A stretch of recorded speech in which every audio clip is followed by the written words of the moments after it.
অৰুণাচল প্ৰদেশত আমাৰ তিনিচুকীয়াৰ গেলাপুখুৰী চাহ বাগিচাৰ 21 জন শ্ৰমিক দুৰ্ঘটনাত পতিত হোৱা ঘটনাটো অতি শোকাবহ, অতি দুৰ্ভাগ্যজনক আৰু সমগ্ৰ ৰাজ্যজুৰি শোক প্ৰকাশ কৰিবলগীয়া এটা ডাঙৰ ঘটনা।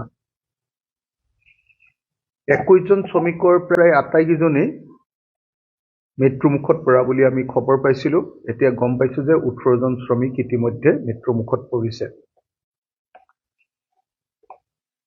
18 জন শ্ৰমিক মৃত্যুমুখত পৰাৰ ঘটনাটো ইমান ডাঙৰ ঘটনা যে মই ৰাজ্য চৰকাৰক শ্ৰমিকসকলৰ মৃত্যুৰ ঘটনাৰ কাৰণে ৰাজ্যজুৰি শোক দিৱস পাতিবৰ কাৰণে অনুৰোধ জনাইছোঁ। অকল এই 18 জন শ্ৰমিক অৰুণাচল প্ৰদেশত মৃত্যু হোৱাই নাই, লগতে গোৱাতো অসমৰ 3 জন যুৱকে মৃত্যুবৰণ কৰিবলগীয়া হ'ল। গোৱাৰ যিটো আপোনাৰ কি আছিল এইটো ক্লাব এটাত, নাইট ক্লাব এটাত আমাৰ অসমৰ 3 জন শ্ৰমিকে মৃত্যুবৰণ কৰিবলগীয়া হ'ল।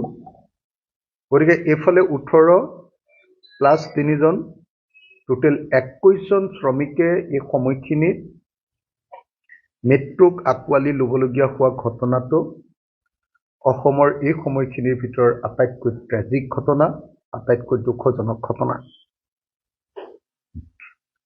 মই অসম চৰকাৰক আহ্বান জনাম যে অসম চৰকাৰে এতিয়ালৈকে এই শ্ৰমিকসকলৰ মৃত্যুক লৈ কোনো ধৰণৰ ইনিচিয়েটিভ নোলোৱা ঘটনাটো এটা দুৰ্ভাগ্যজনক ঘটনা।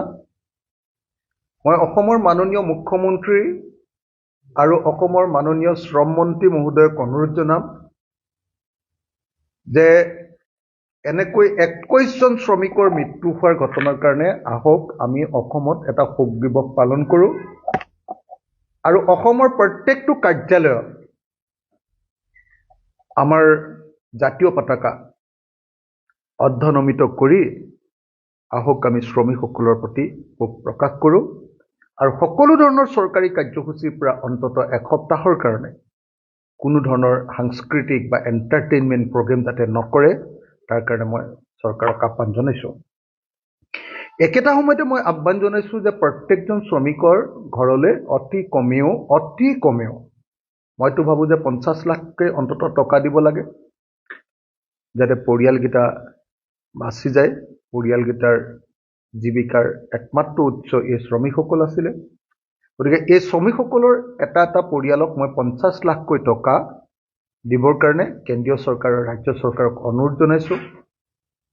অসমত চাহ শ্ৰমিকৰ অৱস্থা কেনেকুৱা সেই ঘটনাটো এই অৰুণাচলত হোৱা এখন ট্ৰাকৰ পৰা 21 জন শ্ৰমিক পৰি যোৱাৰ ঘটনাটোৱে প্ৰমাণ কৰিছে যে অসমত আজিৰ দিনটোত চাহ শ্ৰমিকৰ অৱস্থা তৎসৈবচ। অসম চৰকাৰে সদায় কৈ আছে যে চাহ শ্ৰমিকসকলৰ জীৱন তেওঁলোকে বদলাই দিছে, কিন্তু এখন ট্ৰাকত 21 জন চাহ শ্ৰমিক অন্য প্ৰদেশত কাম কৰিবলৈ গৈ মৃত্যু হোৱাৰ ঘটনাটোৱে প্ৰমাণ কৰিছে যে অসমত চাহ শ্ৰমিকৰ অৱস্থা বা শ্ৰমিকসকলৰ অৱস্থা সঁচাকৈ অত্যন্ত দুখজনক।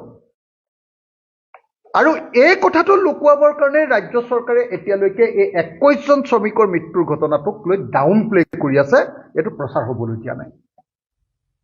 সেইকাৰণে মই অসমৰ সকলো সংবাদ মাধ্যমকে অনুৰোধ জনাইছোঁ, যদি 21 জন অসমীয়া মানুহ মৃত্যু হোৱাৰ পাছতো যদি প্ৰচাৰ মাধ্যমে এইটো ব্যাপক প্ৰচাৰ নকৰে আৰু প্ৰচাৰ মাধ্যমেও যদি আচলতে শোক প্ৰকাশ নকৰে, অসমৰ জাতীয় সংগঠনবিলাক, অসমৰ সকলো ৰাজনৈতিক দলে যদি শোক প্ৰকাশ নকৰে আৰু অসমৰ টিভিবিলাকতো আচলতে মই ভাবোঁ যে চিনেমাকে ধৰি আন প্ৰগ্ৰেমবিলাক এইকেইদিন বন্ধ ৰাখিব লাগে শোক প্ৰকাশ কৰি।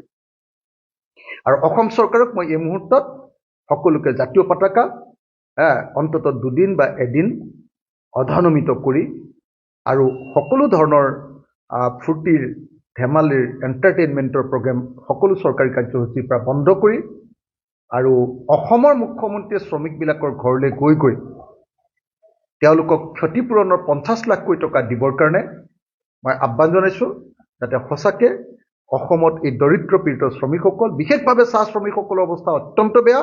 গতিকে এই চাহ শ্ৰমিকসকলৰ এই বিপদৰ সময়ত যাতে অসমৰ মুখ্যমন্ত্ৰী থাকে, তাৰ কাৰণে মই আহ্বান